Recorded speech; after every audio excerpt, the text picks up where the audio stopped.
This episode is brought to you by Private Internet Access. It's a great VPN. Well, what is a VPN? All right, well, I'm going to tell you. Browsing the internet with an unencrypted connection is basically like sending a private message to a group chat. Everybody just saw that terrible meme that you just thought was hilarious. It's a virtual private network, the VPN. It's an app. It hides your IP address and it safeguards your internet connection through an encrypted tunnel. It shields your digital life from the eyes of those that are looking to exploit your private information. Because it happens all of the time. This is what hackers do. Hackers, if they're connected to the same Wi-Fi network, they have the ability to steal your personal data, and they can do it with ease, including sensitive information, passwords, keystrokes, and even your photos. Private internet access, it does everything. It does everything. It allows you to access restricted content from all over the world, like Netflix, Amazon Prime, Disney. I know that you guys know this. There's certain library options that they have based on where you are in the world, and you can't access it if you're not in the region. Some popular websites even block or restrict users from other regions from the content. So here's what you need to know about private internet access. Private Internet Access is the world's most transparent VPN provider. I love this VPN. It works. It's great. And it's great not only to protect you guys, but it's good for that streaming stuff. I'm telling you, you're going to get 83% off right now. Look at that. Look at me. I'm so excited. Look at that. It's great. I got a Sith Council shirt on. I love it. Head on over there and you can get 4 months off free. And the way you got to do it, you just go to piavpn.com/Harloff. It's that easy. Once again, piavpn.com/Harloff and get 4 months free. Thank you for Private Internet Access for sponsoring this episode. What's going on, everybody? Welcome back to the big thing. It is UAP Tuesday. Thanks for joining us. I know you're seeing things a little different here today.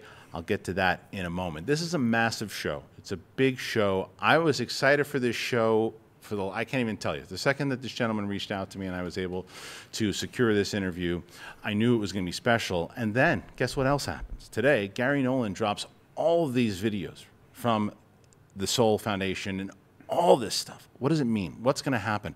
Disclosure, disclosure, disclosure. We've been talking about it. Is it going to happen? When's it going to happen? Why? When are the news networks, the major news networks, when are they going to start actually covering it? This and more. We got so much. There's a new report that says that now Sean Kirkpatrick, he's going, oh, you know what? They weren't letting me. They weren't letting me talk. Is that true? Is that not true? There's so much we're going to talk about here today because we have the one and only Steve Bassett from Paradigm. He is going to be talking with us today, and I can't wait. So, as always, if you're brand new to the channel, you've never been here before, hit that button. Subscribe to the channel. We are trying to get to 200,000 faster than we got to 100, but we need you guys. You guys got to be part of the conversation.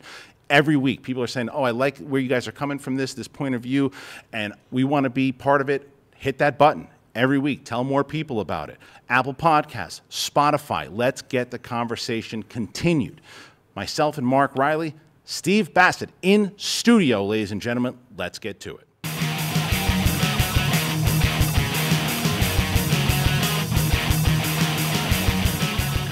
All right, everybody, thank you, and welcome back to the big thing. Mark, how pumped are you right now? I'm really pumped. I'm very excited. I wanted you to finish your intro so we could just get right to it, you know? Same.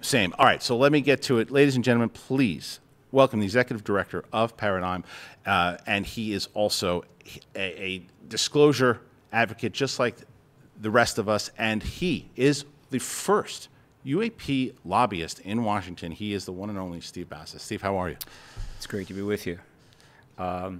It's been an interesting 28 years. Yeah. I was sitting up in Boston at the offices of the Program for Extraordinary Experience Research, which was set up by John Mack as he tried to research the contact phenomena in the early 1990s.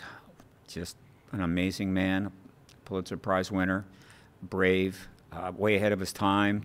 They held a symposium at MIT, brought in researchers and contactees. This is early 90s, and so naturally the Harvard University went after him. Right. Phil Klass went after him, and he had a rough time, but he is a legend.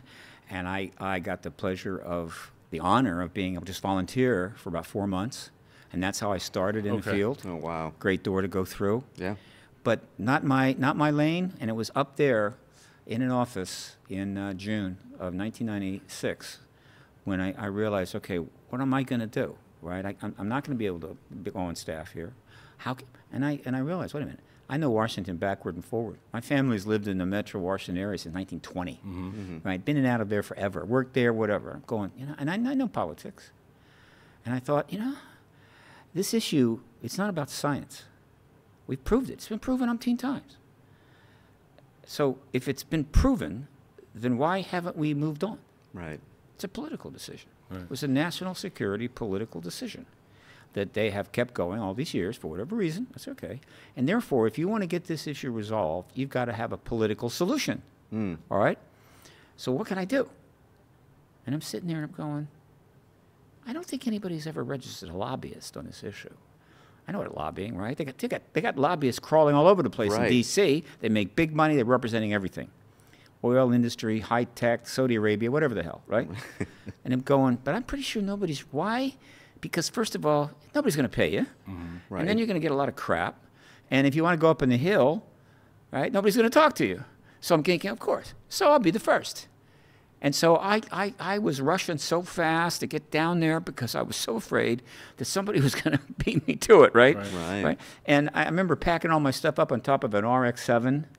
And it's not a big car, but I had bike racks on it because I was a triathlete kind of guy. And so I put boards over the bike rack, and then I took all the boxes and I stacked them up in a pyramid, like the Pyramid of Giza, strapped it down. And I'm driving down there. Huge rainstorm hit the East Coast. So I'm driving through a massive rainstorm from Boston down to Washington. Wow.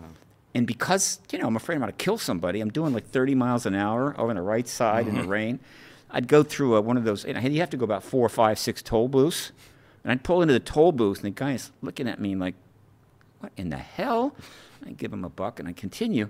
And I did this all the way down to Washington. Wow. I get into D.C. I go to one of the family homes there where I'm gonna stay for free. I drive up, giant pyramid on top of my car. I walk in, and I have a very elderly aunt, very elderly, worked her whole life for the phone company, curmudgeon, takes no crap off of anybody. You know what I'm talking about? Super tough. Yeah. I walk in, she's looking at me. I was coming. Sit down across from her, in the corner. And I looked at her, and she looked at me, and she said, how much money have you got? And I went in my pocket, had 18 cents. Oh, my God. Because, I had spent all my money. I was a volunteer, right? Yeah. So I spent it all. Had 18 cents in the gas in the car. And she looks at me, and she says, I knew it. And I told her, hey, I'm just going to be here for a while until I get set up. I was there for 5 years, okay? And so I registered as a lobbyist right away. And I was the first. Thank God I didn't kill myself coming down from Boston, right? And I remained the first for the next 20 years, 25 years, right? So what was the strategy? It was simple. I knew that the Post, my paper, though it's disappointed me many times, they track every lobbying registration, potential news there all the time. So some big firm suddenly registers for some foreign country, and you're going, we got to find out about that. And so I know they're checking them, and they're coming through, and then boom. This guy's registered on the issue of an extraterrestrial presence and the suppression of ET technology from the American people. That's interesting. And so they sent a reporter out to my office in Bethesda, gave me a big interview, big photo, terrible photo, I have it. I don't bring it out a lot. It's one of my worst photos. But I'm holding up the big symposium, the big book, the record of the MIT symposium on contactee that John Mack put on at MIT. Big thing, And I got this huge article in the front page of the business section. I mean, this is primitive PR. It's probably the best PR thing I ever did. Sure. It's hard. I've never really matched it. And so suddenly I'm a thing, right? I've got this article, and I'm a thing, not to the general world, but to the UAP community. Right. It gave me credentials. And from that point on, I was able to launch what amounts to I didn't do a lot of lobbying, at least not in the traditional sense. But I did, I lobbied the media, right? Yeah. And I put the issue out to try to get the media involved. And, of course, I engaged the UAP community. And that got me started. That was 1996. It has just gone in such a, as you can attest to, in such a, more, I wouldn't say super mainstream yet, more mainstream obviously in the last year than it has been at all, because of the coverage of the hearings and the coverage of what just happened, what was it, a month ago when the first caucus, right?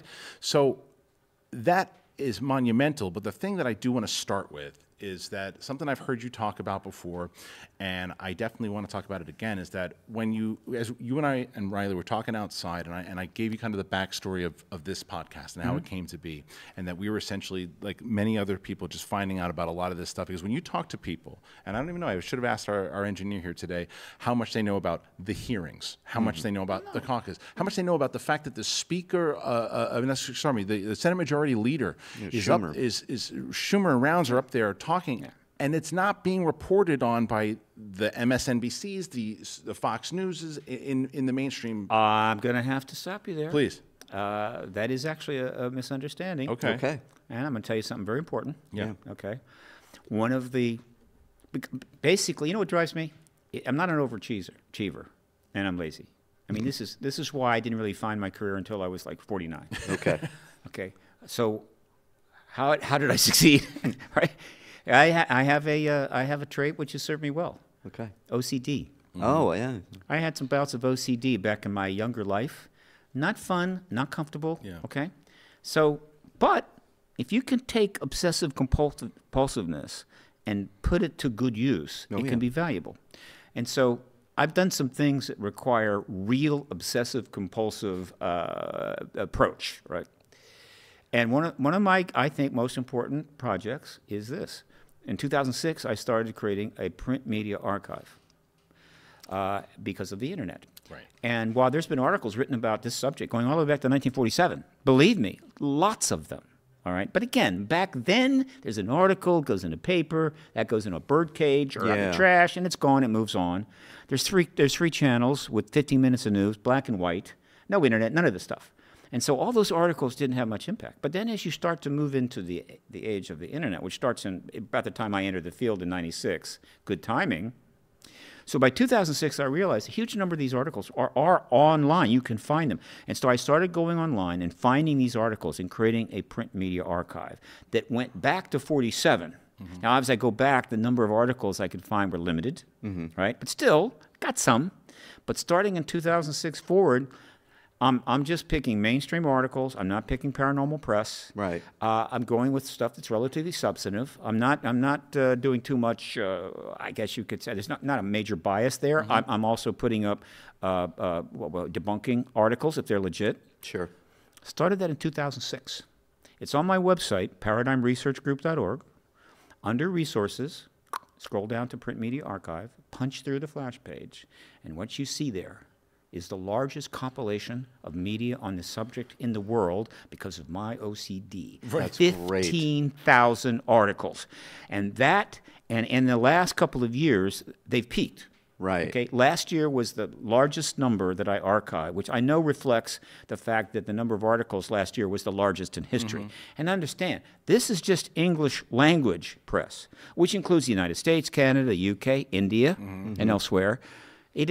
All the foreign media coverage I cannot archive. Okay. Equally as large, maybe larger. So last year, almost 1,900 mainstream articles on this subject linked there. Okay, and then whatever else in the foreign press, and then I curate more than ever now. In the early days, there wasn't so many, and so I'm putting everything up I see. But now there's so much fluff and small stuff and little venues that I have to curate. So that's 1,900 articles curated out of maybe 4,000. Right. The year before that, I think it was 1,600. This year, it's going to hit 2,000. Why am I going on here? Because what people don't realize is that there has been enormous media coverage of this issue. And obviously, people got to lead a life, right? Even with the internet, what are you going to get up in the morning and you're going to check out 8 newspapers online? No. And so they tend to get their news pretty much from television. Right. Well, television has not covered this issue nearly as much as print that's- media. yeah. All right? And so that my job was to let, hey, it has covered it. And if you got a few days, go read about 1,000 articles, and you'll realize, wait a minute, it's all being covered. It's they're actually Just putting not it where out the there. people are getting But it. here is the difference, and here is the key difference that I've mentioned many times. And this is where the media basically went along with the truth embargo. You could say they laid down for the government. You could say that whatever, they sold out. I don't think so. This is the deal that they made with the government, explicit or implicit. We're going to write thousands of articles. If something happens, we're going to cover it. Somebody sees something, we're going to cover it. Got a conference, going to cover it. If you say something, the government says we're going to cover it. But what we're not going to do is send out a Woodward and Bernstein to go through the Defense Department's trash cans or start looking for people that'll talk to them on the backside, right, to create an investigative story and blow the lid on this. They have never done that. That was the deal. And that, of course, is one of the reasons the truth embargo has survived. But if you look at the media coverage and you go, you know, you pretty much told us what's going on here. And, of course, they've gotten more and more aggressive in the last 2 years. So I want to make that point. And the point is absolutely noted. But you can see it when you, as far as print and all that, you can see it. There's no doubt about it. What I'm more so alluding to is the fact that, like, when I bring up my wife as an example, who gets her news from after the kids go to bed, she turns on the TV and she looks. Normally, the lead stories, especially during the hearings, and the fact, print-wise, a lot of people covered the Schumer and the Rounds stuff. It was nowhere to be found on mainstream television. Well, it depends on what you define as mainstream. Okay, so let's say... Do you consider Fox and News Nation mainstream, or are they second News Nation did cover the hell out of it. Tons of it. But the stuff that I'm seeing as far as... News Nation is up and coming, and they're doing great work over there, especially on the topic. There's no doubt about it. But I'm talking about, like, even like something like Lester Holt, right? And when you turn that on, and the news stories are either Hunter Biden, Trump... a cat stuck in a tree, something else too. Yeah. And the fact that, that they're not even covering the Senate Majority Leader, whether you believe him or not, even if it's a reporter saying, "What's this guy doing?" They didn't even touch on that. That's the stuff that I go, "What's happening?" Let me help. Yeah. Okay. Because I'm scanning and doing search terms on all the media coverage. I get stuff for ABC, NBC, CBS News. Oh yeah, they'll do a thing.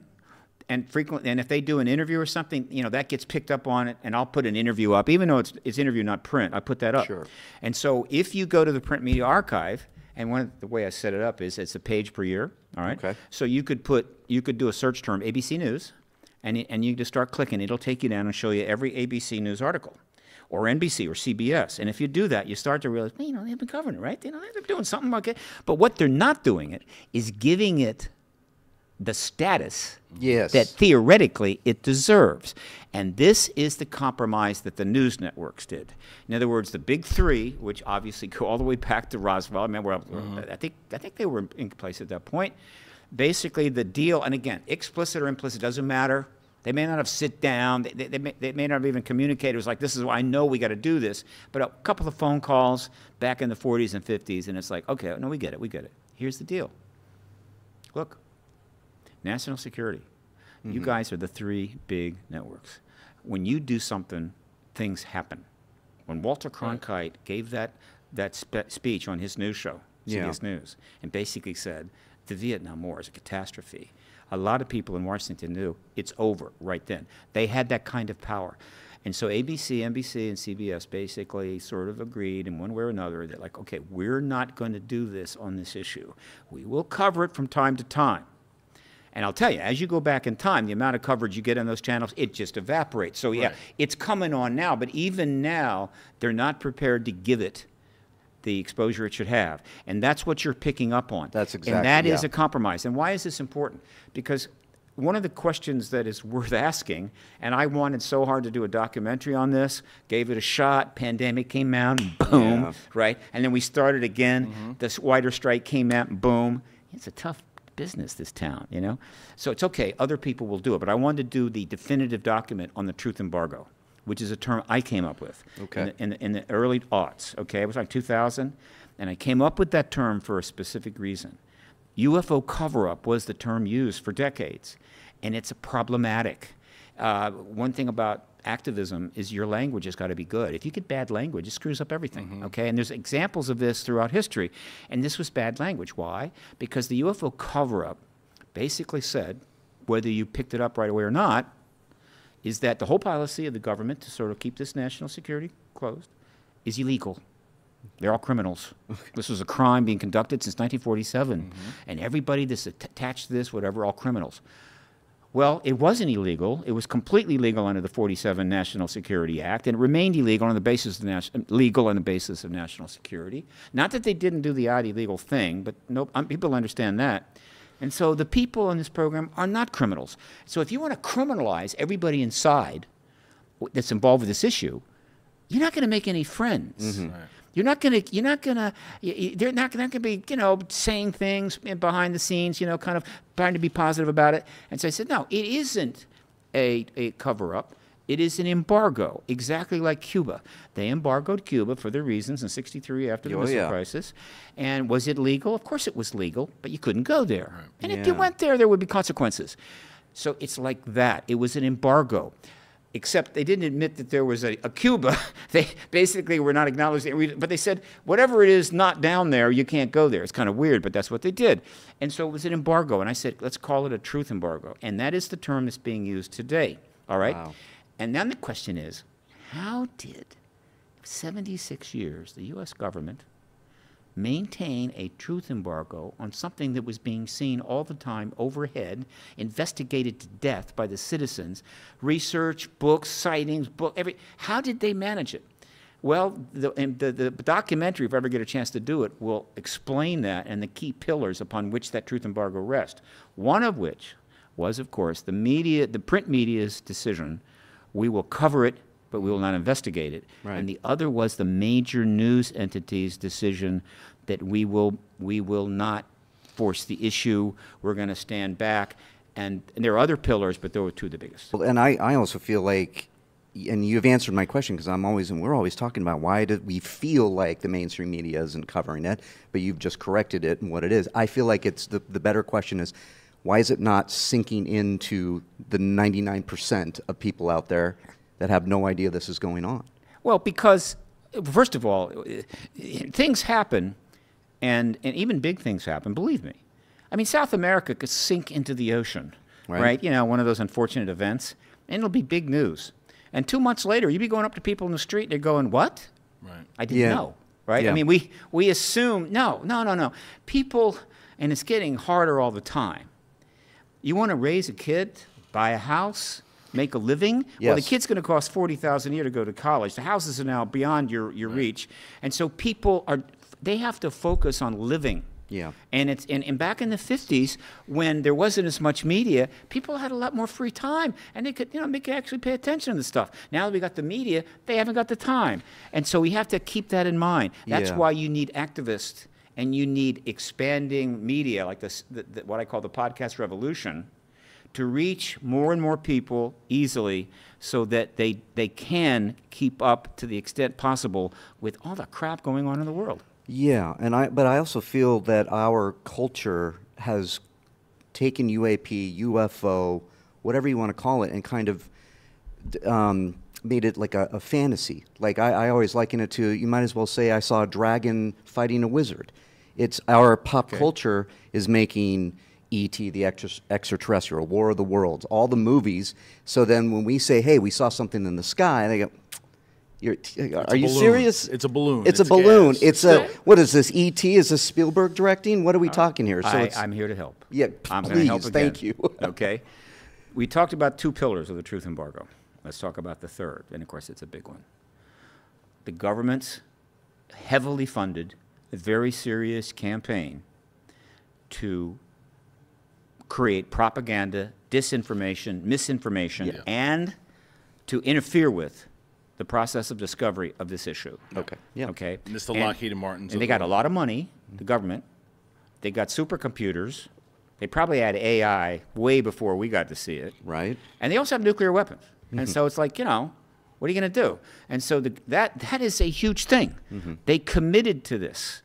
All right. And so that has played a very significant role in maintaining the truth embargo. Now, let's talk about another pillar. Now, this is a smaller one, but it's non-trivial. The film industry, which we refer to as Hollywood, but that means everything, okay? Sure. But Hollywood is the symbol for the film industry and even the total entertainment industry in the world, okay? Hollywood. Again, it's one of those implicit understandings. I don't know if guys in the Pentagon were calling up producers in Hollywood back in the 50s and 60s and saying, hey, here's the deal, right? Make your movies, get rich, but don't go there, right? Now, and people say, well, are you sure about that? Check out a guy named Chase Brandon. I'm pretty sure the name is Chase Brandon.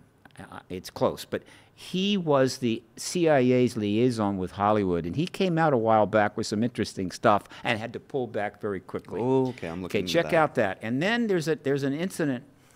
I don't think it's apocryphal. I think it's real. I'm pretty sure this is true. Independence Day, the first Independence Day film, fantastic. Independence Day Resurgence, I'm so sorry. Not a good movie. I'm hoping Independence 3 makes up for Independence 2. I think anyway, Resurgence took care of Independence 3. Well, it's coming. Independence Day 3 is coming. Of course, I like, anyway. The point is that it's a fantastic movie, all right? It's practically a PR film for the military, right? I mean, a lot of people, guys watch that film, they signed up right away. And so they're making this film, need huge cooperation from, the armed services and all this stuff. Got all this. And they get it, right? Films have been getting that for years. Because, from the standpoint of the military services, it's like a wonderful promo for them. It's a promo for national security and all this stuff, and so they cooperate. And that's why you get these aircraft carriers and whatever the hell. Right. And so they got the deal, they're working on a movie, and at some point, somebody at the Pentagon read the script, right? And they happen to notice that about halfway through the movie, they're talking about Area 51 and the fact that the Roswell craft was there. They got in touch with the producers of that film and said, you keep that in, and you get no more cooperation from us. You're going to have to come up with your F-16 somewhere else. And the producers of that film said, screw you. Fine. We're putting it in. Mm-hmm. Not only did they do that, and one of the things, if I could ever get in front of the producers of that film, who I should know their names, I'm so sorry. Nolan Emmerich, right? Okay. Yeah, Emmerich, and right? Dean Devlin. If I could get in front of him, this is a question I would ask him. Oh, God, I would love to. Okay, look. That scene on Air Force One, when they're fleeing, right, and they're on their way, and they decide they're going to go to Area 51, and there's this scene where the president, right, and the lead protagonist character, all there standing around, and the father, who's played by, you remember that? Bill Pullman. Yeah, but no. The father of Judd Hirsch. Yeah, Judd Hirsch. I love Judd Hirsch. Yeah. So he's kind of the wild, crazy guy, and he kind of says, oh, yeah, that's where they have the Roswell craft, and everything else. And then the Secretary, I think, Defense says, no. And Pullman, the president, says, no, you don't understand. That's all myth and everything else. And as they turn to go, the Secretary of Defense says, that's not exactly accurate. Yeah. Right. And my question to Emmerich would be, was that already in the script, or did you put that in after they told you to go pound sand? Right. If you add that, okay? And so, the film industry made this decision. We're not going to go there. Okay. All right. Okay. And so, I did this research on this. Okay. My numbers are, but they're close. Since 1951, when the first real sci-fi film came out. I mean, forget the Flash Gordon stuff and everything, but I'm talking about real film. They've done about 600 films with ETs in it, of every type you could imagine. A lot of them are well known, a lot are less known. About 600 films. I did the box office analysis, did the conversion, to modern dollars, factored in TV rights, advertising, stuff like that, and also the television rights. I estimate that the film industry, since '51, in modern dollars, has made, including product sales. Oh boy. Upwards to $200 billion on films that have ETs in them. Right. Yeah. Highest grossing genre in all of film, okay? Right. Interestingly enough, though, with the exception of way back a documentary that was focusing on Von Daniken and his thinking about, the ancient times, was one film, that's it. Other than that, not a single documentary on the ET issue has ever gotten big screen distribution. And one of our guys renting a couple of studios does not count. Right. And why do you think that is? I mean, the tentpole alien movies are bringing in $1.5 billion, $1.9 billion, and the doc would cost about $5 million. The interest is high. Why not? Because, and I could be wrong about this. If some big shot in this town wants to take me aside and said, Steve, you got it wrong. Here's why. You put a documentary like what James Fox does. Like A Moment of Truth. You take or one of his early ones. What was oh God, I can't remember. I can't remember one of his early docs. Is so important. It was a great show. Anyway, you take one of those really good docs and you stick that up on a giant screen and put it in 2,000 theaters. Yeah. That gives it a gravitas, a power, right? That's going to really motivate people. Of course. All right, thanks for tuning in, guys. I appreciate it. And before we continue on with the interview with Steve Bassett, who's just phenomenal, I do want to tell you guys about two of our wonderful sponsors. It helps keep the show going. It's because of the sponsors that we're able to do the show week in and week out. So first, let me tell you guys both about Magic Spoon and Fume. Here you go. I'm so excited to have Magic Spoon back. So you guys have said it. You said it to me lately. You go, hey, you lost some weight, man. You're looking good. I've been trying. My New Year's resolution was to cut back on sugar, add protein to my diet, and I stay on track with my fitness goals. So I was excited to get Magic Spoon back on the rotation. Makes it easy, and it's more delicious than ever now. Growing up, I love cereal. And not even just growing up. Recently, I've been trying. I've fired down sugary cereal for a snack, but the problem is when you get older, you got to watch out for those empty carbs because they add up. Magic Spoon has the amazing flavors that you love, but it's got high protein and it's got less sugar. So for me, I did the protein shakes for a bit, but I wanted a delicious way to get my protein before and after workouts, and it's good for a snack. Variety pack, they have cocoa, they have fruity, they have frosted, they have peanut butter. I mix the peanut butter and the cocoa, personally. This pack has 0 grams of sugar, 13 to 14 grams of protein, and about 4 to 5 grams of net carbs. There's only 140 calories per serving. High protein and 0 grams of sugar. It's amazing. So if you go to magicspoon.com/bigthing, you can grab a variety pack and you can try it today. So be sure to use our promo code BIGTHING at checkout to save $5 on your order. And Magic Spoon is so confident in their product, it's backed with a 100% happiness guarantee. If you don't like it, any reason, they're going to refund your money, no questions asked. Remember, start the new year off with a great, delicious bowl of high-protein cereal at magicspoon.com/bigthing and use the code BIGTHING to save $5 off. That's magicspoon.com/bigthing. Let's talk about some habits, because you guys know you got some habits, and there's nothing better than beating a bad habit with a good habit. And we've talked about Fume before. You guys know we've talked about Fume. We've had Fume on, and we're glad that they are back. It's great. And Mark Riley is the one who's really been talking this thing up, and I can't wait for him to talk about it even more so on the show when he's on for UAP. And he's just talking about how flavorful it was, better than he thought. It feels very fresh, and it's like a refreshing herbal tea, but if it was vapor. You can look at like sticky soda. It's got it's really good. It's well weighted. It's perfectly balanced. It's extremely fun to fidget with, and it really, look at the wood itself. It's great. You can start the year off right with the good habit by going to tryfume.com/bigthing and getting the journey pack today. Fume is giving listeners to the show 10% off when they use that code BIGTHING to help make starting the good habit much easier, because you get it. Instead of bad, Fume is good. It's a habit that you're free to enjoy, and it makes replacing your bad habit easy. It comes with adjustable airflow dial, and it's designed with movable parts. It's great. They use flavored air instead of vapor. Fume is completely natural, by the way, instead of electronics. And this is the reason why I decided. People are like, well, why would you get involved with something like this? Why? Because they don't use harmful chemicals. They use delicious flavors, and that's why I got involved. Fume works. They're great. So thank you again to Fume for sponsoring the show. All right, thank you to our friends over at Fume and Magic Spoon. I really do love both of them. I'm excited. I hope that you guys love them as well. All right, now, I know you want to hear it. Let's get back to Steve. Of course. I mean, look, that's what I was telling you beforehand. When I started doing more and learning more about this stuff, and I'd watched the UFOs, the Investigating the Unknown, which covered the New York Times article, Leslie Kean and all, and James Fox was in there. But then I started watching James Fox's documentaries, and I watched The Moment of Truth, and I said, the fact that I had never heard of this until I got involved in this community. Because once you get involved in the community, you start hearing about everything. You start learning about people like yourself, and you start hearing these names. But that's where I was going with the mainstream stuff of it, is that more people, because the idea of it is that if and this is where I ultimately want this conversation to go with disclosure and where it's coming, and with the Soul Foundation and all these different things.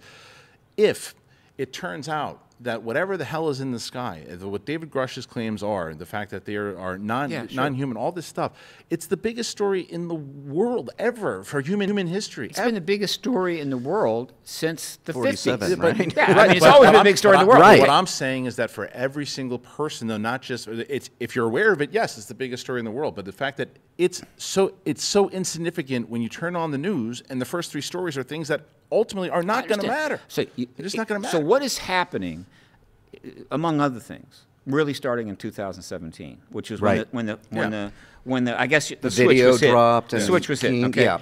And suddenly we went to another place, a place that we've been trying to get to for 70 years. Yeah. Okay. A lot of people worked their butt off, paid for it out of their back pocket, did all kinds of stuff, trained themselves to do docs, trained themselves to do research, whatever, and did not live to see that switch flipped in 2017. Okay. So, and one of the things that's happened since then, just to close out the point I was making before, is that we still have not had a documentary on this subject. And there have been many. Steve Greer's done some fantastic ones, so has James Fox. So many of my colleagues have done them, got theatrical distribution. But what has happened, okay, and this is notable, is that as we switch to the streaming era, okay, and suddenly now that becomes almost as big as the big screen. Yeah. And pretty handy given we had, we had a plague and we had all this stuff. And so essentially 2 things have happened in the last 2.5 years which are much more important than people understand. And that is this. One of the A-list of A-listers in this town, J.J. Abrams, took on a documentary project that wasn't doing well, put the bad robot imprimatur behind it, and the producers that did it, and they put out a 4-part documentary series on Showtime, which is pretty much the same thing as sticking that thing up on a screen. Yeah. Okay? 4-part called UFO, which I think pretty much makes the point, doesn't it? Yeah. Highest rated Right. series in Showtime history. Right. Okay. It had some mistakes in it because they're not ready to. The people that do that stuff in this town are not ready to interact with the people that have been doing the labor and all this stuff, the heart carrying the water. But that's changing. We'll talk about that. And then a year and a half later, a God among men. How can I say? What can I say? Steven Spielberg. He's my guy. He drops a 4-part documentary series. Right. On Netflix. On Netflix, Right, yeah. Called Encounters. Yes, my friend of mine, Andrew Fried, also produced that one. Yeah. So now, that's a lot, and I'll take it. But I am waiting for the first studio to say, okay, James, Right. that doc you did, we're going to put it out again, okay? On the big screen. And we're going to put it out again, right? Phenomena. We're going to put it out again. We're going to give it 3,000 theaters. Right. We're going to do premieres, Right. right? You're going to get interviews. I'm waiting for that. And let me tell you, it might happen, right? Because he's doing another one. Yeah, he's the point gonna- is, and that will be the ultimate statement that the film industry has come to understand. Okay, we understand the way it was. We played it a certain way. No more. Right, but I we are think- going to be part of the solution. Absolutely on board. Yeah, but I think that also comes with the shift, right? The shift in what we were also talking Sure. about previously with the news networks and everything too, and that leads us to the disclosure conversation, right? And that leads us to, because I heard you recently on an interview, and forgive me, I can't remember the name of the show that you were on, but you had said you were talking about it was upcoming when Rounds and Schumer were talking about the bill itself, and you were very hopeful that it was actually because it's passed, but it was gutted for the most part. Am I Okay. wrong on that? Well, let me just real quick. So that with that, what you were saying, because I was listening to it, and I'm like, oh man, had it just actually happened this particular way, there would have been a lot more information. Do you feel it was did anything actually get accomplished to further it along, or is it more so we're going to get more information from Garry, Nolan, and people over at Soul? Should we be following them, or will Rounds and Schumer, will the government who are supposed to be fighting for it, will they get something done? Okay, good question. And I've gotten really good at this because I've done like 120 podcasts in the last like 12 months. I'm sure. I mean, look, I will do a podcast on 5 minutes notice at 2 in the morning. I am the You wanna get the podcast word guy, out. Yeah. right? Call me. I'll do them all. I don't care, right? It's in your basement. It's 2 in the morning. I don't care. I'll do it. Call me. Right on. Give me a StreamYard link. So here is... You know this. You know how it goes now. I have now mastered the super summary of this. Okay, Yeah. you ready? You ready Yes, for this? please. Yes. So the people can understand that question. Yeah. And Yeah. okay. The switch gets flipped in 2017 when 10 people come out with a To the Stars Academy with substantial resumes in the military intelligence complex covering a range of areas, Semivan, Steve Justice, Mellon, Elizondo, et cetera, et cetera, et cetera. Okay, that comes out. Big deal. I knew immediately, this is huge. This is a paradigm shift. Most people, what's going on here? No idea. Okay. Plus, it was led by a rock star, and people are going, what's with that? Though I understood that as well. No big deal. They come out. So I'm going, okay, fine, but where's it going? I mean, I see this as big, but what do you got? What are you going to do? Okay? I mean, if you're just going to come out and just, sell some stock and try to do some research, that's not going to cut it. Well, I found out in just 2 months, 2 of those people in that group of 10 that came out with the To the Stars Academy of Arts and Sciences delivered a substantial story to some journalists named Leslie Kean and Ralph Blumenthal. And a lot of us, this stuff was going on. I don't know all the details, but the ultimate outcome was 2 major stories, and key evidence was provided to the New York Times just 60 days after they launched. And that included 3 gun camera clip footages that Elizondo got because apparently a guy that he knows in the Pentagon happened to knew that they were kind of out from under the security clearance thing. Got misplaced, whatever's over here, right? So it's not covered anymore. And so, boom, they could get it and not go to jail. So he gets that. Mellon gets involved. They get that out to the New York Times. Okay. Plus, they tell him the story about A-Tip, which is a nickname, Reed, all of that stuff, and they put out, and then that's what happens. We get the 2 stories in print. December 16, 17, the whole thing goes up online. Yeah. That is an historical moment. New York Times doesn't understand. That may be the most important thing they ever did. Yeah. Now, they've done some big things. They're not going to admit it yet, but down the line, they're going to come out and say, that's probably the biggest thing we ever did there. And again, and here's the cool thing about it. And again, this is another reason why the truth embargo, which had a great run and had, all the support and the pillars that I mentioned, cannot last, is that the gun camera clips went up with the story online. Do you know how many people have seen those clips? Right. Billions, perhaps. Billions of views worldwide. Now, the fact is that they may not be UAP, they may not be non-human craft. It doesn't matter. But what they are is actual legitimate gun camera clips of intercept efforts by our aircraft of something they didn't understand, and they were then vaulted. And guess what? They have thousands of these. And they're not 10 seconds or 30 seconds. They got 30-minute clips. Wow. Guess what? The UK has gun camera clips. France, Germany, Canada, Australia. Every nation with an air force that has ever sent up a plane to intercept a bogey in their airspace films it. Yeah. Because if it goes badly, you want a record. It's like having those little cameras in your car. So if somebody crossed the line, smacks into you, and says it was your fault, you say, I have a clip of this. Okay, game over. And up until that moment, when those clips were given to the New York Times and put up on the web, no gun camera clip from any nation had ever been officially put out, because to do that would end the embargo. And so that was a milestone. And so that's the beginning, 2017. All right, and things are happening, a lot of coverage is going on, and then for the next couple of years comes a lot of important behind-the-scenes activity. And the leader of that was Christopher Mellon, who has the political background, both in the House, but in the Congress, as well as the Department of Defense.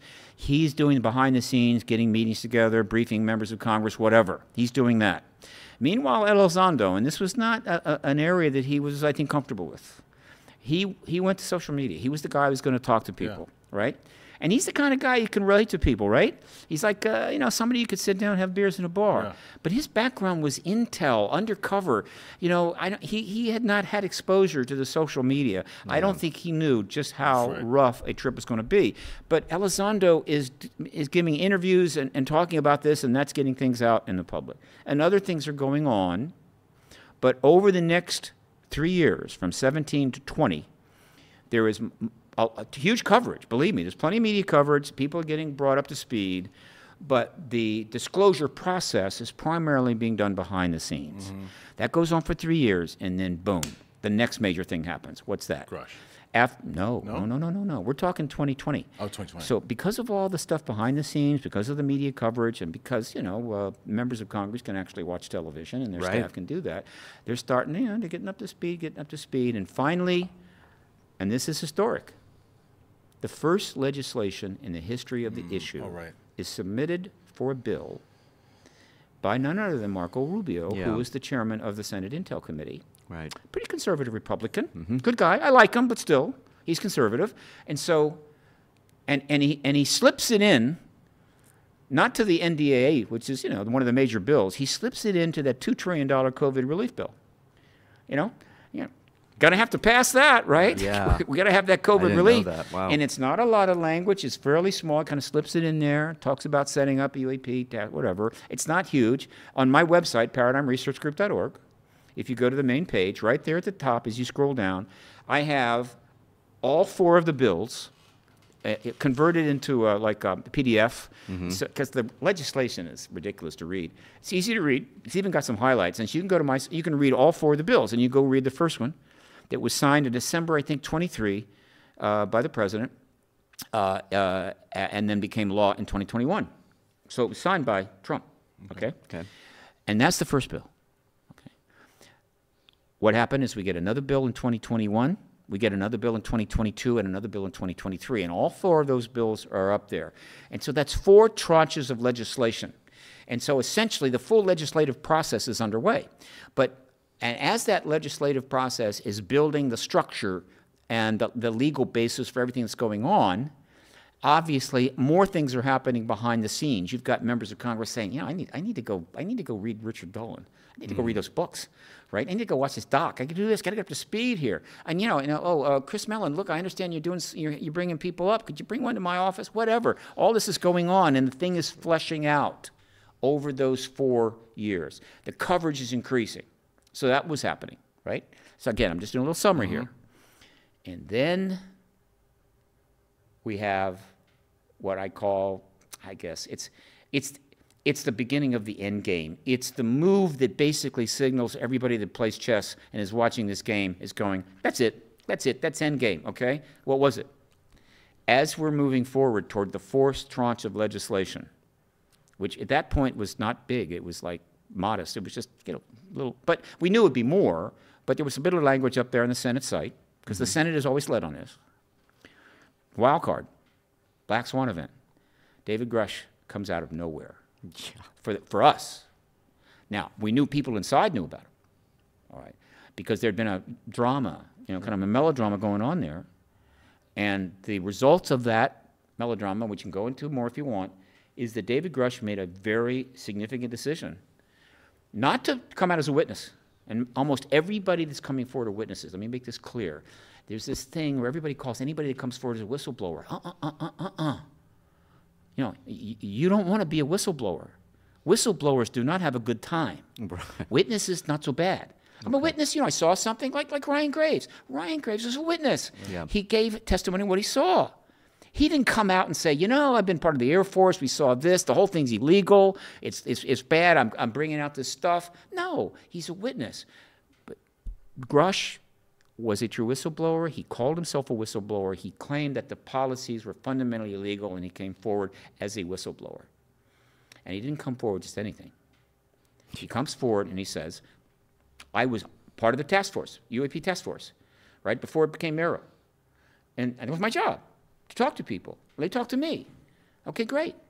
And some people inside the government, some people inside USAP programs, unacknowledged special access, talked to me and they said, hey, we got non-human tech, non-human bodies. I thought that was significant.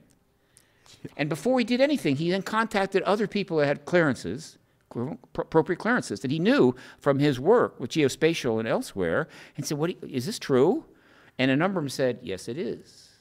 Now, at this point, he starts going to Senate Intel staff, whatever, and saying, well, I got this. I want to present this to you.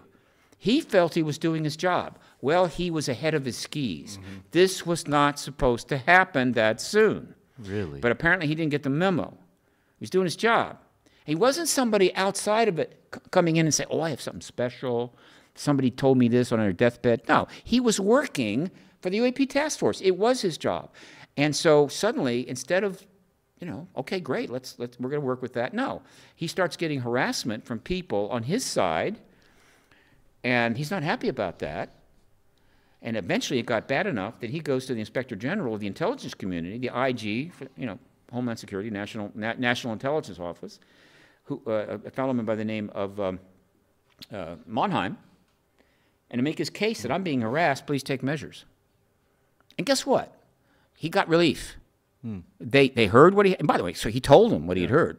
He's telling the IG what it was I heard and told that is now getting him harassed. So the IG, if he didn't know it then, knew it before, knew it then. And he got, you know why he got relief?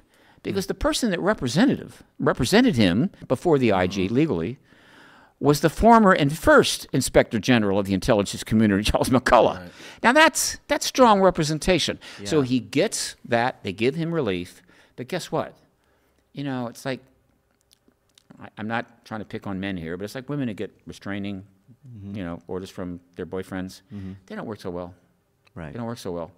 So he may have gotten relief, but he started getting death threats from people who were anonymous, right? So it didn't matter what the IG said. They're anonymous. Now he's getting death threats threatening him and his family, and he'd had enough, and so he goes public. Again, Leslie Kean and Ralph Blumenthal turn up. There's got to be a Pulitzer Prize in here for them somewhere, okay? And they produce the story at the debrief about what he has to say. Ross Coulthard takes the interview. It all drops on June the 5th like a bomb. Yeah. Okay, I assure you that across the overall spectrum of engagement within the government, this was not on their bingo card. Wow. It was too soon. But, you know, they've been dragging their feet, taking their time. Yeah, 2 tranches of legislation, 3 tranches, let's don't overdo this. And so it was inevitable something was going to happen. And so that drops on June the 5th. Boom. Okay. So there's a story behind how I found out about it. We don't need to go there. We can do this in another show. And so, okay, I'm going, this is huge. But now what? What's going to happen next? Because I knew that I've known for some years, there's a plan underway to end the truth embargo, to set up disclosure. And I've talked about it at length. We can go there if we have the time, okay? And I knew that the general public did not understand that, that there was this massive disconnect that was not awful, but it was perhaps inevitable, that the public was being told, we are setting all of this up to find out what's going on up there because you have a right to know. Right. That's not what was going on. It had nothing to do with that. The government already knew. What was going on was to setting up all this structure because we're going to have to disclose this to you pretty soon, and we need to have this in place before it happens. But the problem was, in order to set all this stuff up, they couldn't come and say, hey, we need this legislation, we need Arrow and all this stuff because there's ETs here and we need to get ready for it. You can't do that because that can only come from the president. So they have a conundrum. They're in a pickle. How can we set all this up without acknowledging the ETs are here? And so they had to play the people, they had to be mendacious and so forth. It was not going to be easy, but it was going pretty well until David Grusch turned up. Right. And now, what in the hell do you do? And I'm thinking, what's going to happen? And here's what happened. And this is incredible. When you talk about the first move in the chess game, the end of the chess game was Grusch coming forward. The second move, which put us even closer to the end game, was a move made by what I'm going to call him a grandmaster. The man's a grandmaster chess player, okay? His name is Chuck Schumer. Yes. Okay? And so Grusch drops the bomb on June the 5th. Of course, Schumer finds out immediately. Yeah. The legislation that was up on the Senate site was still modest. It was nothing big. We expected more to come. So he had X amount of time to decide, what am I going to do about Grusch? Now, obviously, Schumer knew everything that had been going on in the Senate Intel Committee. He knew that people had been briefed behind the scenes. He was aware of all of that, though he had stayed out. He didn't hear from him. Right. The sponsorship was from Gillibrand and Rubio and Warner and so forth, okay, keeping it there. But now there's a change. Something has to happen. And so between June the 5th and July the 14th, 39 days, Senator Schumer started working on the next move. Right. He recruited Mike Rounds and others. Why is that important? Well, first, Mike's a Republican, but he's also on the House Armed Services Committee. So now he's added the Armed Services Committee to this thing to sort of shore up the fact that the Senate Intel Committee was carrying the load. And over the next 39 days, they crafted what I think is, in terms of the legislation format that they use, 63 pages of additional legislation that was going to be the Senate bill, and he announces it on July the 14th. I think it may not have actually gone up on the site until July the 27th, but he announces it on July the 14th. Boom! And so I find out about this, and I immediately go and check it out. And I'm looking at it, and I'm going, holy mackerel. I mean, whoa, this isn't just another piece of legislation. This is the whole thing. Yeah. I mean, this is it. What he is proposing is the full process, the full plan, in which everything that's secret will become secret no more. How it needs to happen, all the processes, how it needs to be done responsibly, time frame. It's the whole thing. It's the final package. You know, if this passes, that's it, okay? And off we go. And I'm going, well, that's really impressive, right? That's really amazing. That's pretty good. And then I heard the last thing. And I literally almost fell out of my chair. Included in this legislation, the United States government, under law, was going to assert eminent domain over all the non-human tech in the hands of the civilians that... I mean, I knew the implications of that, and I said, wow. How great is this conversation? This guy is blowing our minds, obviously. Quick break. What I want to tell you guys again, we've got 2 more great sponsors that I got to tell you about. I'll tell you about both about VAW Designs and the people over at The Perfect Gene, which I love. I'll tell you about both of them. Here you go. Be sure to visit our sponsor, VawDesigns.com, for cooler than cool t-shirts, hoodies, glasses, and more. All designs original and exclusive to VAW. You're not going to find them anywhere else. Shop now. Get 25% off your first order with the code FIRST25. VAW Designs. Cooler than cool. And I also, this is awesome too, by the way. I don't know if you know about this. They just sent me this one, The Perfect Gene. I'm always struggling for good jeans, because if you're tired of your classic rough and rigid jeans, and you know what they do? They crush your balls. They do. Crush your nuts. I know. Yeah, because if you're wearing oversized jeans that make you a laughing stock at your office or the bar, that happens all the time, and is your wife or significant other tired of you wearing sweats or khakis because you hate wearing jeans? Well, that's what I love about today's sponsor. It's The Perfect Gene, and they solve all your denim difficulties. They make great-looking, perfect-fitting jeans that are comfortable as sweatpants, and they really are. I put these things on, I was like, holy moly. Felt like I was wearing sweatpants, and they're awesome. What's the secret of it? It's a special denim fabric that's super soft and has the perfect amount of stretch, so you can squat, do yoga, and just sit around without ever wanting to take them off. I can't even tell you how many times, and I'm not embarrassed to say it because it's the truth about this thing. I can't tell you. I have gone to pick up things for my dog and rip my damn jeans every time. Just turn, and I'm like, damn it, doesn't happen in these pants. They make 6 fits. You have skinny to thick, and you have a waist from 26 to 50, length from 26 to 38, big boys, short kings, tall dudes, and the rest. They got you.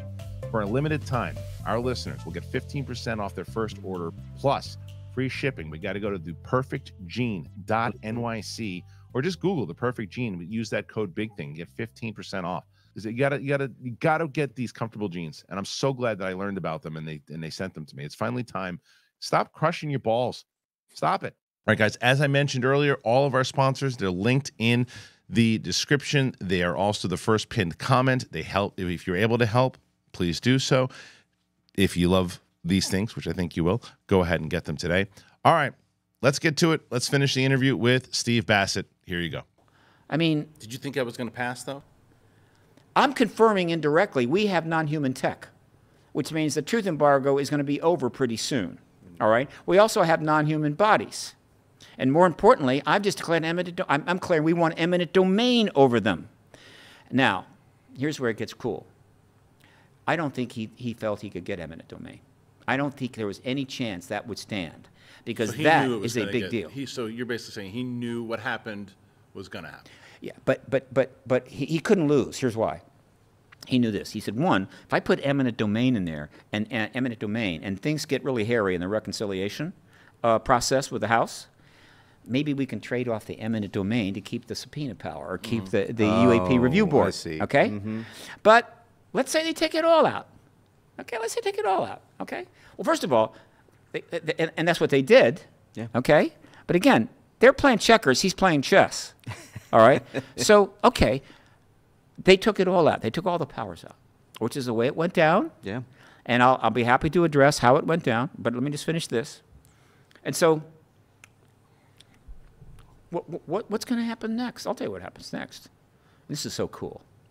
He and Mike Rounds go in and do one of these statements for the record in the Senate chamber. Some people know about this, some don't. But essentially, when you see the camera on a guy and they're giving this thing, they don't show anything else. That's because the entire chamber's empty. There's just a camera on them, and they're giving you this thing, and it's going to go out in C-SPAN or whatever the hell, but it goes in the record. It's not because they want to gather the senators together. So he goes in and he puts on the record, both he and Rounds together, and they're going back and forth. They're doing a little, it's like a team. And he's saying, well, I'm really disappointed that they took all the powers out of the bill, though they kept the essence of the bill, the fundamental fact that disclosure must take place. They just took all the power away and left it with the people that have the possession of the docs. And we're disappointed. We're kind of irritated with the Republicans that they were championing this. But we fully intend to keep pressing, because we're going to get this done. And then Mike Rounds comes in and whatever. And then he ends and he walks away and they leave. Okay, he does that. And then it occurred to me, I said, okay, I fully get it now. It's absolute genius. Here's what's going to happen. Hopefully, the Senate Intel Committee, and believe me, everybody wants this.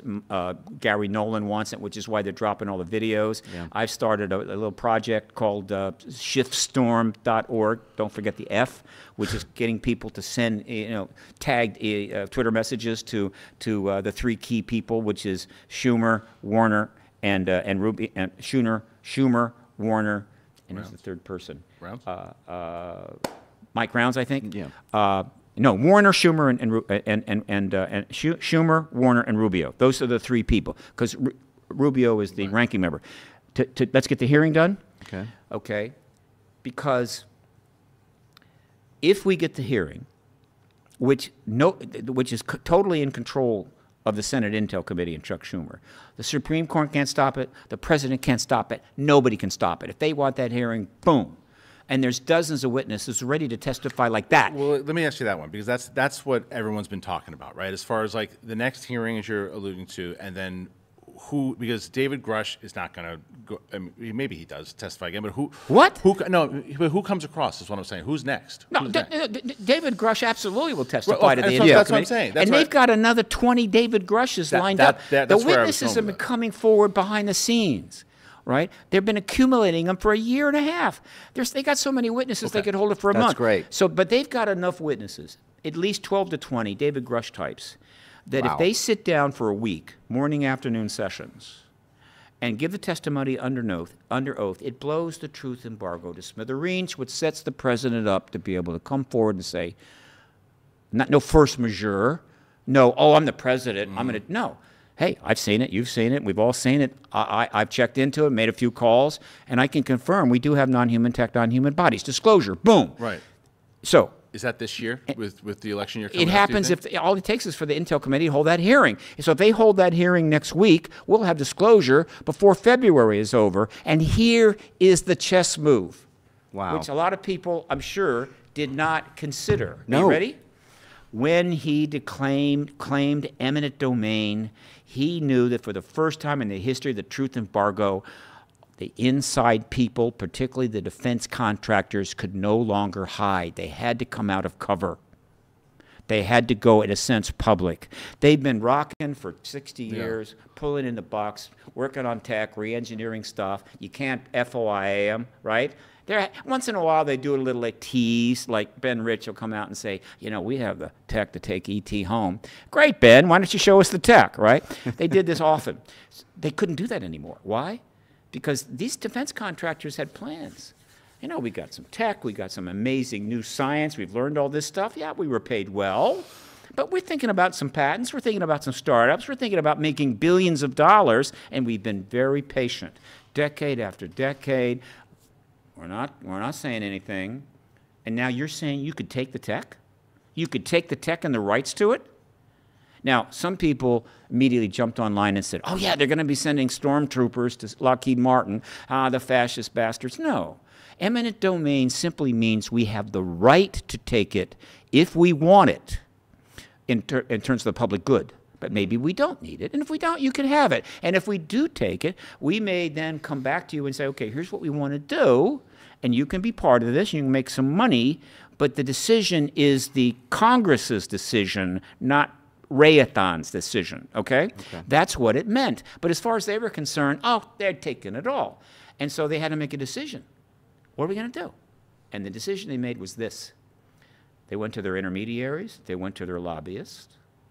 And in case, I don't know if this shocks you, but tens upon tens of millions of campaign donations come from defense contractors to members of Congress. Millions and millions of dollars. They said, you need to go talk to some big shots in Congress and let them know that we want that bill gutted, or at least we want the eminent domain out of there. And if you don't do that, the contributions may dry up. And who did they go to?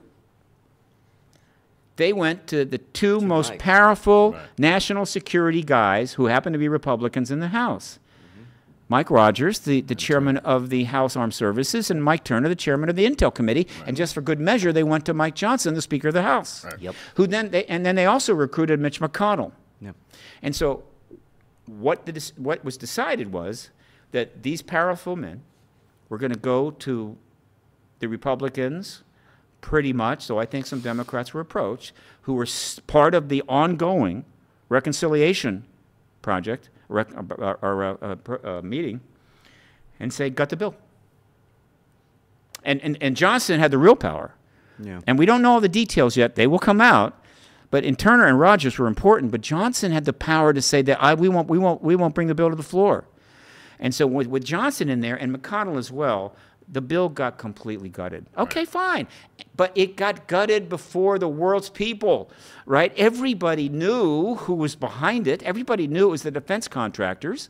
I mean, who else? Now, there were probably some people inside the military intelligence community who were not defense contractors, whose view was that disclosure is bad for our national security, and that they have a legitimate feeling that, like, this should be kept secret longer, it kept embargoed longer. And they may have joined that process on that basis. But by and large, it's all defense contractors. And so what has just happened? And again, this is the chess move. Chuck Schumer, in that move, forced the defense contractors and others to finally come out of cover to gut that bill. They had to do it. And when they came out of cover, what just happened? The entire defense contractor cordon of defense contractors that build our aircraft carriers and our F-17 fighters and deal with ET tech just confirmed that they have ET tech. Because if they don't have ET tech, you don't care about the eminent domain bill. They have confirmed it. So who hasn't confirmed we have ET tech now? Schumer's confirmed it. Grusch has confirmed it. The IG has confirmed it. And now the defense contractors have confirmed it. And then, which makes it a little easier maybe to hold that Intel committee hearing, right? And so guess what happens? If they hold the Intel committee hearing and bring the Grusch forward and Robert Salas and the other nuclear weapons tampering turn-off witnesses, some of which are still alive and have been trying to get in front of a committee for 30 years and have been ignored, he gets them, Bob Jacobson. God, there's so many. There's so many we can't service them all. Steve, once that quick, hearing happens. The one that you were referring to, real quick, that's for people who don't know, that was the one that happened in the late 60s? Oh, but well, yeah, this is in the 60s when the nuclear weapons were turned off. There are SAC-based officers still alive that were there when it happened, and they want to testify. But they've had to be ignored. So when that hearing takes place, that opens the door for President Biden, who happens to be the president. It's not a political thing. He happened to be the president when the music stopped, so he gets to disclose, okay? And he comes forward and announces the ET presence. 1 week later, Chuck Schumer and the Senate Intel Committee will reintroduce that exact bill, the UAP Disclosure Act, by the way, which was the name of it, which includes the UAP Disclosure Plan, as a standalone bill into the Senate, which will pass like that, and then will be sent over to the House. And the House and Mike Johnson are looking at it going, yeah, it's all the same stuff. You know, it's the same damn bill.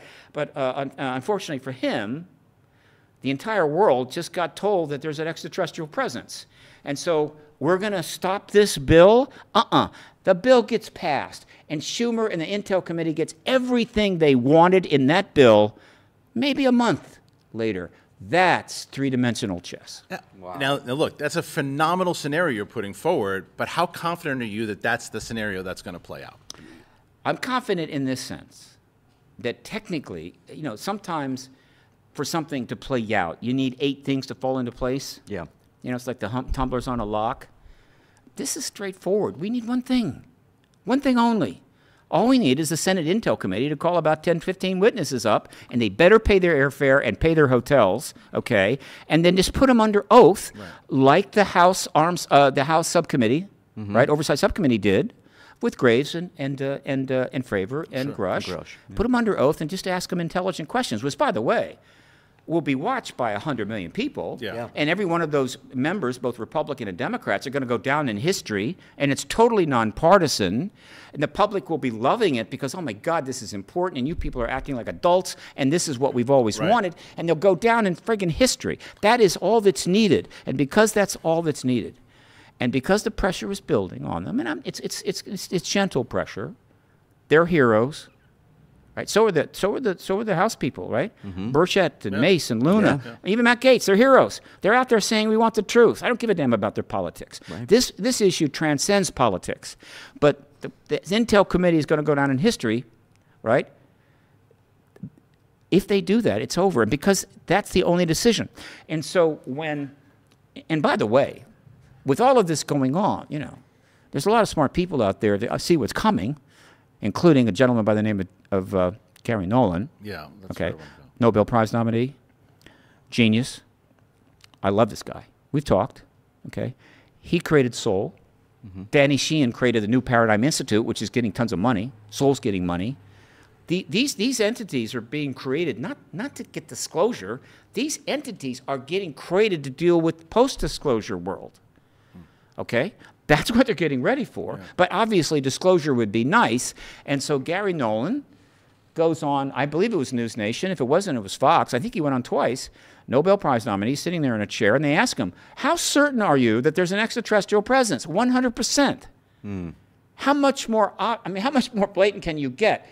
And so by dropping all these videos, which they've just done, and this is a very sophisticated, high-tech organization with high-end people. So these are not YouTube videos coming from a hobbyist somewhere in Sheboygan. This is coming out of Seoul. By dropping these videos, he's sending a message to the Intel Committee. Guys, let's get going. There's more coming like that. And so I believe the Senate Intel Committee is going to do the right thing and hold that hearing and not make the mistake of going, well, let's wait till after the election. That is a big mistake. And I can give you the reasons for that. And so I'm going to give it 75%. Wow, that's a big... 75%, we get the hearings very soon, and then triggers disclosure. That's a big number. Right, you were going to say?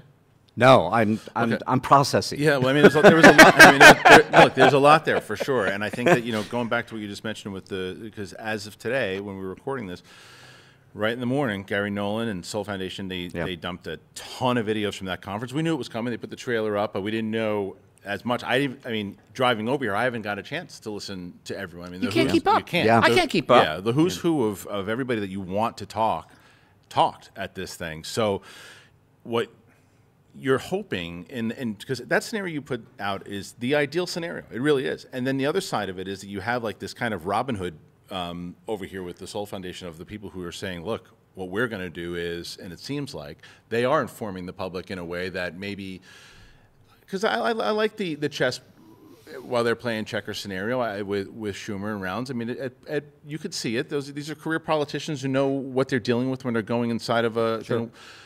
But this is another side with the Soul Foundation of what they're trying to do. They're like yourself, where they're disclosure enthusiasts. They're people who want the truth to be told. I mean, I find David Grusch among all these other people as heroes in the same way. Like, so what is the goal of the Soul Foundation then?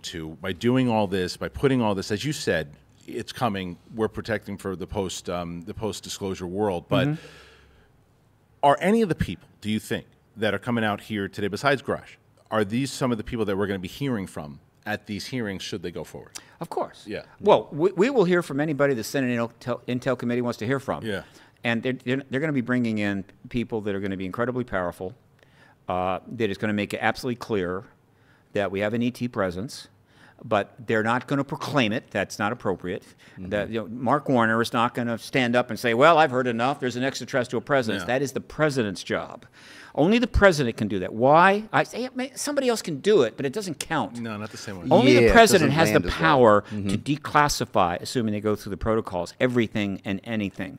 And because when the president makes the confirmation statement, which I think will be in the East Room of the White House, could be in the Oval Office, actually makes it official and formal, and all the doors open, or at least are now unlockable, and we can start moving forward. But it doesn't have to be the president. Another head of state could launch this, which is another reason why I keep hitting it. The Intel Committee guys do this. Guys, women and men, please do this. Do this, because what if another head of state beats us to it? I can think of one off the top of my head, and that our president has to go second and say, well, so-and-so and so-and-so brought all this evidence out, confirmed there's an ET presence. I guess I have to go along with this. This is not good. They have got to get this done. What's the possibility of that happening, that scenario? It's kind of like a space race. It is measurable, and therefore it is scary. Yeah. Okay? So I want to take another track real quick. There are many, many entities forming that are really all focused on the post-disclosure world. And to the extent I can, I'm going to be doing a podcast and talk about them. I mentioned to Seoul, New Paradigm Institute. Paradigm Research Group is about to go nonprofit finally. I've always been a First Amendment sole proprietorship, so they couldn't come get me. But I'm about to go nonprofit and convert into a small think tank. Danny's massive think tank is officed right by the 1 block from the Capitol and across the street from the Hart Building, Senate Hart Building. Mine is 1 block from the White House and the National Press Building, and so we're going to work together. But he's an ocean liner, and I'm a tugboat. The point is, so I'm going to be refocusing there.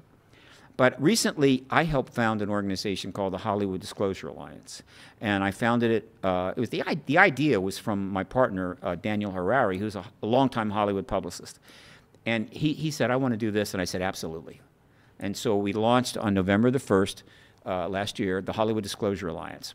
And what it is, it's similar to the Environmental Media Association, launched in 1989 by Norman Lear with millions of bucks. It was created to be an interface between the massive film industry and the entire environmental movement, so they get the messaging right and connect and so forth and help each other out. So the resources.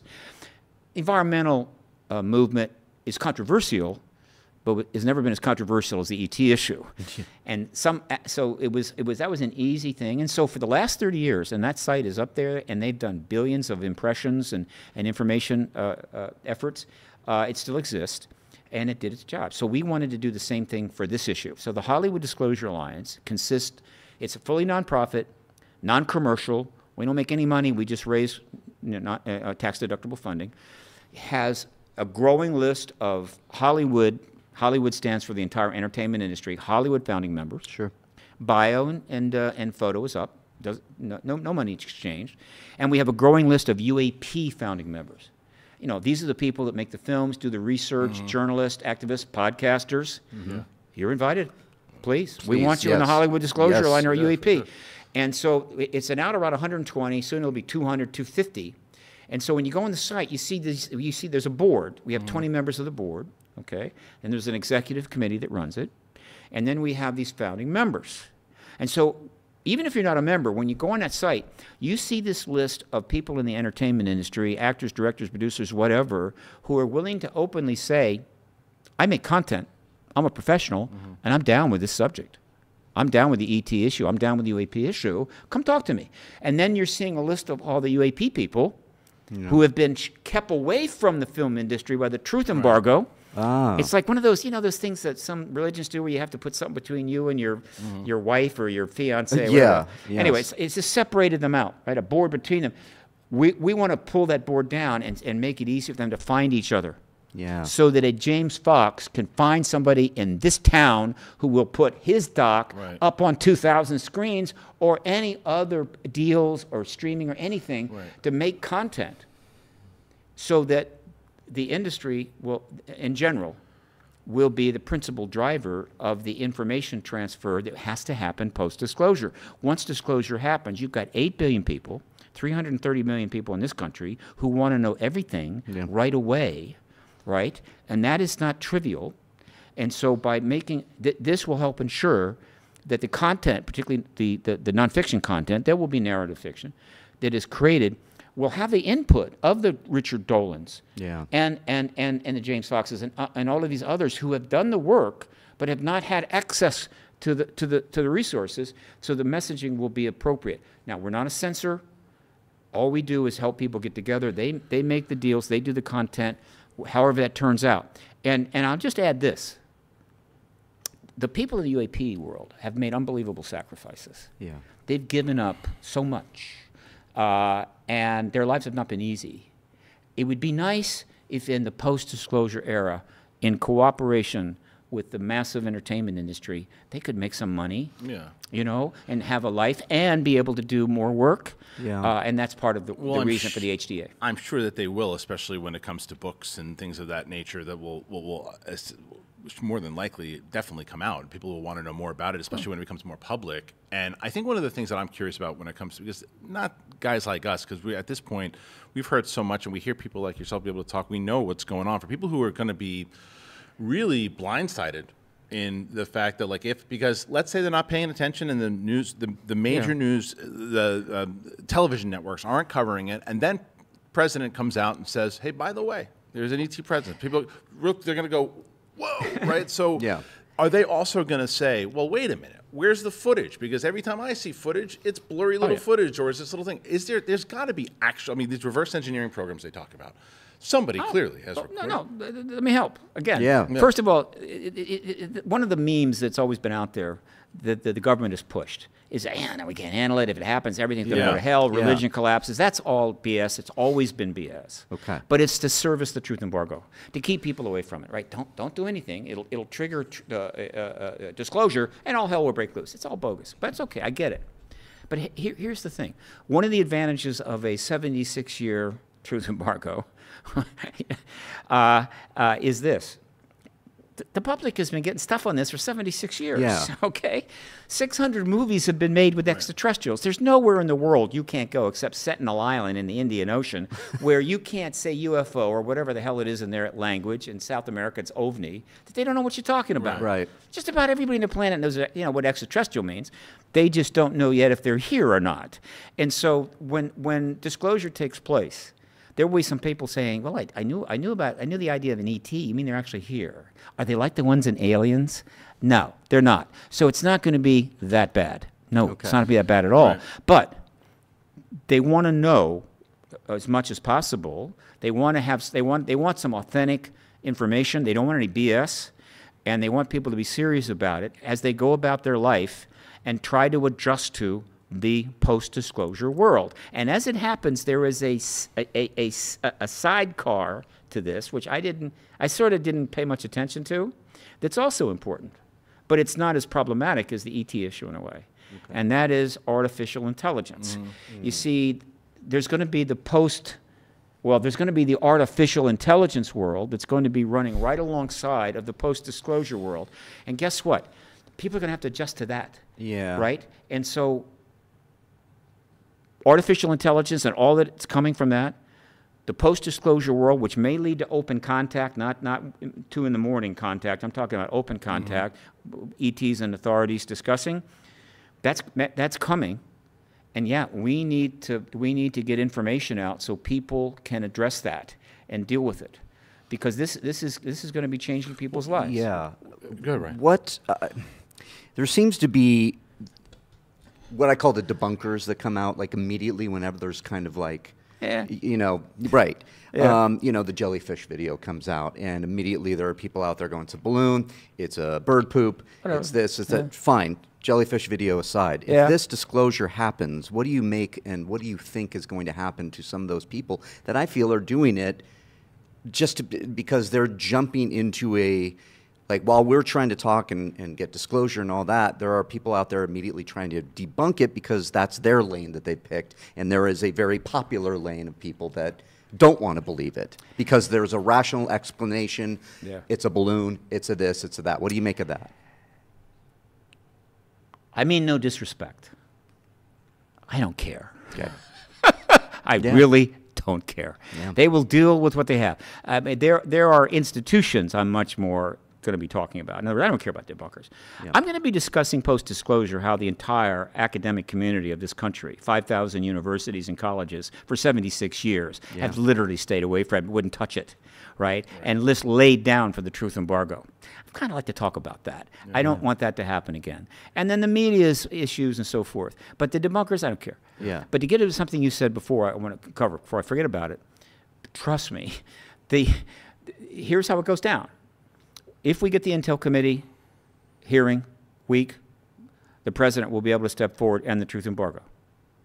The act will pass, and immediately after the act passes, as it was originally written, particularly because of the 25-year rule, all of a sudden things are going to start coming out of the secret programs, the secret information. People are going to be learning about new docs and information that was classified. It's going to be coming out, and that's going to go on for years. Mm-hmm.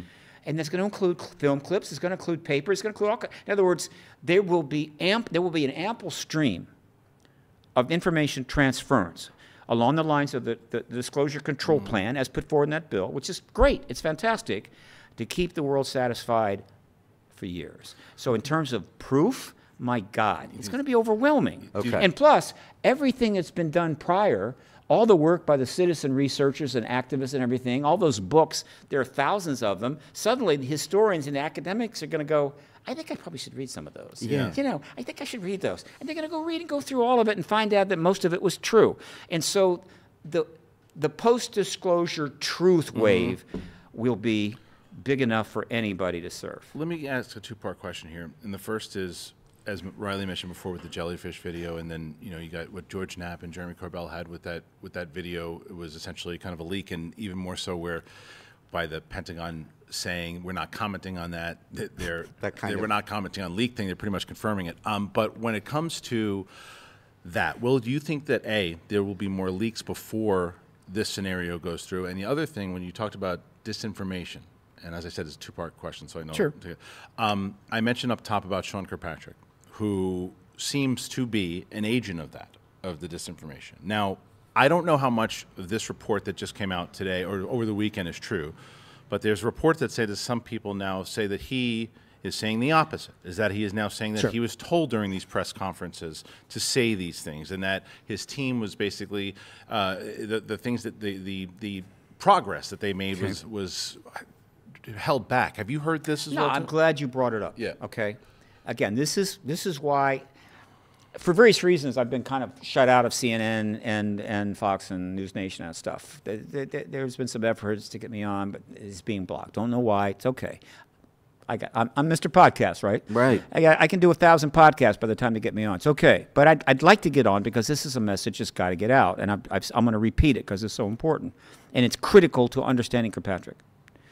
Everything that's been going on, the legislation, Arrow, setting up this, setting up that, everything that's been going on has been to prepare for disclosure, not to go find out what the hell's going on. They already know. They've known since 47. And it's awkward, but they can't say why. They just have to say, let's set this up. All right. Once you get that, then it's easier to understand what happened with Sean Kirkpatrick. Okay. I have nothing but empathy for him. And he's not the only one that's been caught this way, believe me. Because it's this very difficult chess game that's being played. It's brutal. And so Sean Kirkpatrick is a man with a fine background. He has the skills and so forth to head up Arrow. I doubt that he knew much about the history of this issue. I don't think so. Moultrie and Bray didn't know about the issue. And they're going to find somebody that has the credentials. They're going to say, okay, you have the credentials to run this. That doesn't mean that they understand the full 76-year history of this. They don't. They had a career. And so he comes in to take over Arrow.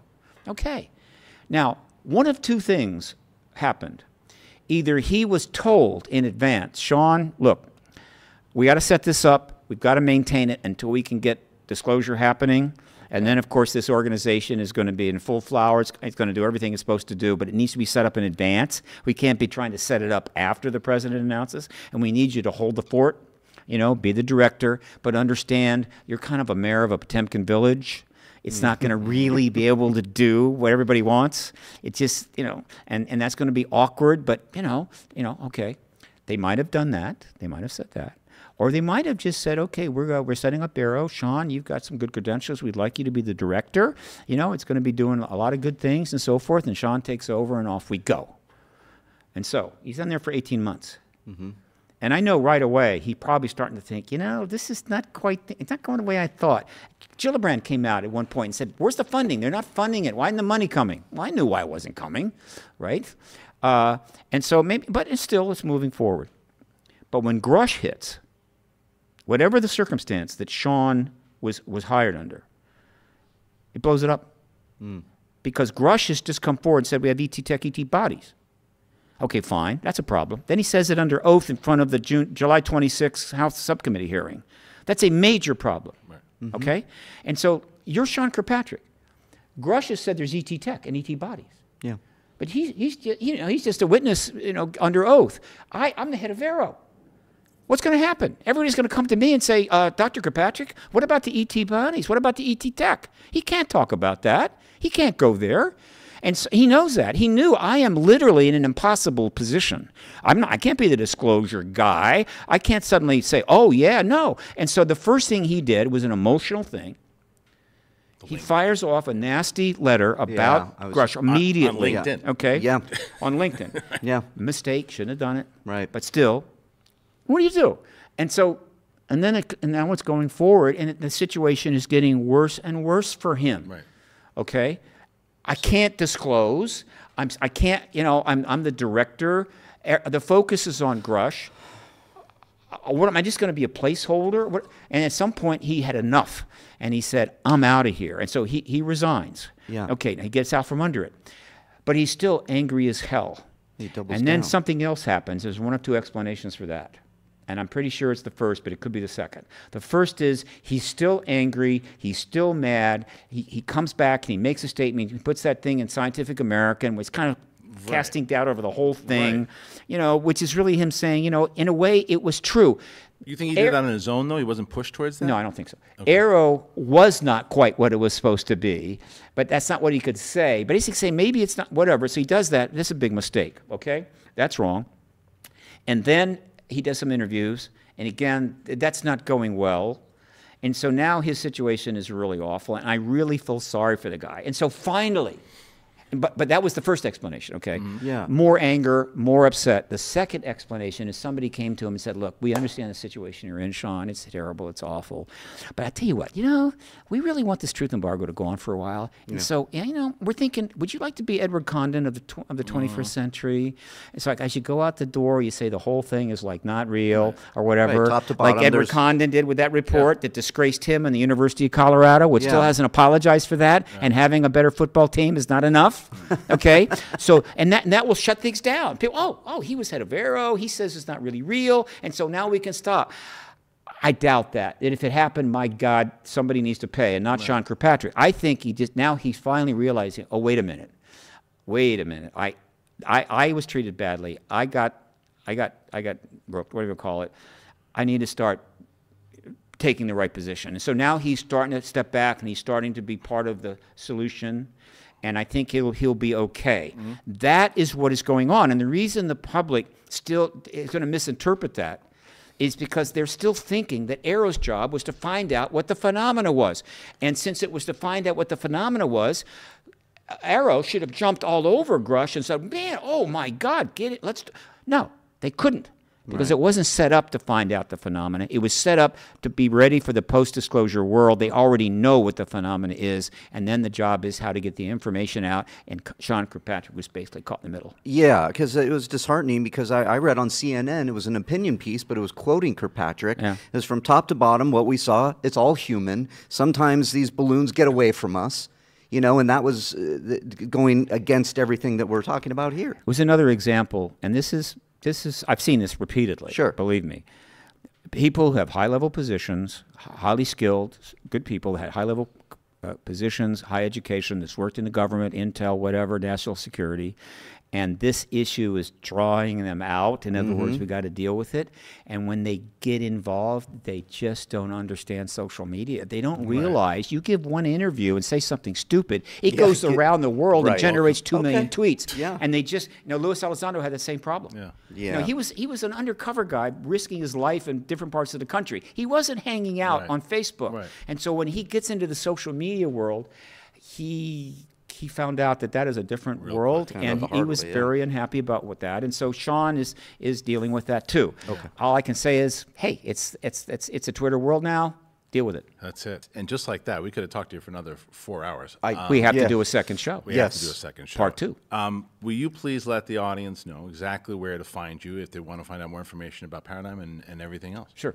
Promo time. Okay, first of all, my website is paradigmresearchgroup.org. The contact information is there. You can subscribe to the free updates, no problem. Secondly, the ShiftStorm, don't forget the F.org, is up. It's got a page.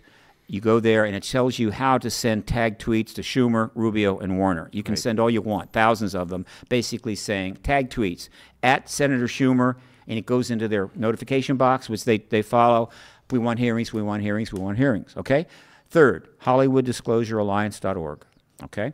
If you were somebody that has got a track record in the entertainment industry, if you have put in your time and grade in terms of the UAP research, activism, whatever, and you think you'd like to be a founding member, get in touch with me or Dan Harari or any one of the founding members, and we will review that. Maybe you can become a founding member of the Hollywood Disclosure Alliance, okay? Fourth, we just had a big event here, Conscious Life Expo, 15,000 people. The energy level was way up. Sure. Yeah. A lot of stuff was discussed. In 3 months, major conference, Contact in the Desert, Indian Wells Resort, the Renaissance Indian Wells Resort, 60 plus speakers, almost all focused on UAP disclosure. You want to go. You got to be there for this event. Yeah, contactinthedesert.com. Hotel, you got to get it through the website. It's cheaper. Book immediately because those rooms are going to be gone. This is going to be a 3,000 person celebration, I think, possibly of disclosure itself. But even if we don't have disclosure, it's going to be a phenomenal event. So check that out. I think that's it. I think I've got it covered. Well, it's an absolute pleasure to have you on the Yeah. show today. Thank you for Thank you being very with us much. today. Riley, where can they find you? In my head, wondering what the hell just happened. On the internet, at Riley Around, REILLY Around. See you there. And thank you guys once again for joining us. As always, please hit that button. Try to get to 200,000 faster than we got to 100. I thank all of our sponsors today for being part of the show. As always, I put the links in the description for the sponsors, and I also pin it as a top comment. I want to thank Steve. I want to thank Mark for being here with me today. We will be back next week, and we're going to have that profile series that I talked about. We're going to actually start with David Grusch. That should be going up. If not tonight, it'll be next week. And then I will see you guys really soon. Thanks for joining us. Appreciate it. See you later.